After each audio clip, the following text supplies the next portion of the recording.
Bismillah ar-Rahman ar-Rahim. Nahmadu nusalli ala Rasulil Kareem. Assalamu alaikum wa rahmatullahi wa barakatuh. Yesterday I made a YouTube short, and in that short video I stated different behaviors or etiquettes related to Sufism and Sufi thought. I used the term Gnostic, and people asked about it, so I thought to talk about Gnostics or Gnosticism.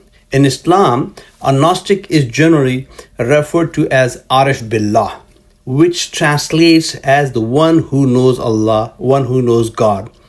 This concept is deeply rooted in Sufism, or you call it Islamic mysticism, and such individuals are considered people of deeper knowledge and spiritual realization. So now, what is the definition? What is Islamic definition, or what is definition in Islamic context? Gnosticism in Islamic term does not refer to the ancient pre-Islamic or Christian Gnosticism. Instead, it refers to ma'arifah, a type of intimate experiential knowledge of Allah that goes beyond intellectual understanding, the one which we have.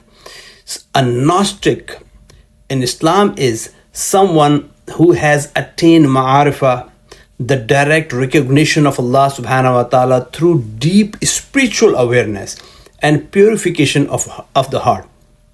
Not just as a scholar of theology or law, but someone whose heart is connected to Allah, who acts with sincerity, with ikhlas, and who recognize the divine signs in everything. So what are the characteristics of a Gnostics? What are the characteristics or khususiyat of an Arif? Number one, deep taqwa, God consciousness, constant awareness of Allah's presence everywhere. And the second is zuhud, means detachment from this dunya, detachment from this world and worldly desire. Live simply, uninterested in worldly glory, name and fame. Number three, love and intimacy with Allah subhanahu wa ta'ala. Their actions and speech reflects love for the divine, love for the Allah subhanahu wa ta'ala. And number four, silence. This is what I talked yesterday. Silence and reflection. It speaks only what benefits, immerse in zikr and remembrance of Allah subhanahu wa ta'ala all the time. And number five, that spiritual vision sees beyond surface realities and standing even as part of Allah's will. So now there are different classical scholars in Islam. They also talk about it.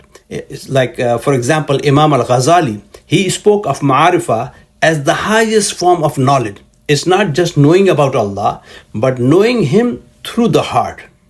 And then Ibn Arabi, famous scholar, and he describes the Arif as the one who has eradicated their ego, means fana, and becomes fully aware of the divine presence in all things. And Rumi and some other poets, contemporary poets, they often express the journey of the Arif through the metaphors of love, longing, and divine union. So now there is a comparison. Gnosticism versus standard knowledge, means ilm. Ilm or knowledge gained from study, books and scholarships, through mentorship and so on.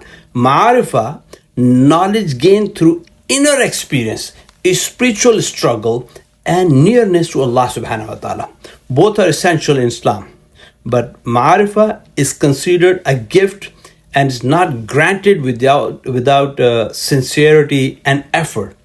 So at the end, I would say a Gnostic in Islam is not someone who simply knows religious facts, but someone who has a heart illuminated by divine light, a soul purified from ego, and a life lived in constant remembrance of Allah subhanahu wa ta'ala. Such people are very rare. They are revered and often hidden. The Prophet sallallahu alaihi wasallam said, yes, and there is a hadith of that perhaps among the people of the earth are those who, if they swear by Allah, Allah will fulfill it. There's a hadith in Sahih Muslim. So these are often ʿUrafāʼ, Gnostics, close to Allah in secret, in public.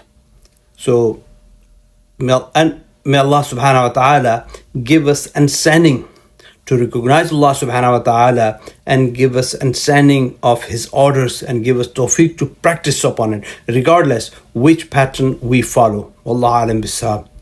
Jazakallah khair. Assalamu alaikum wa rahmatullahi wa barakatuh.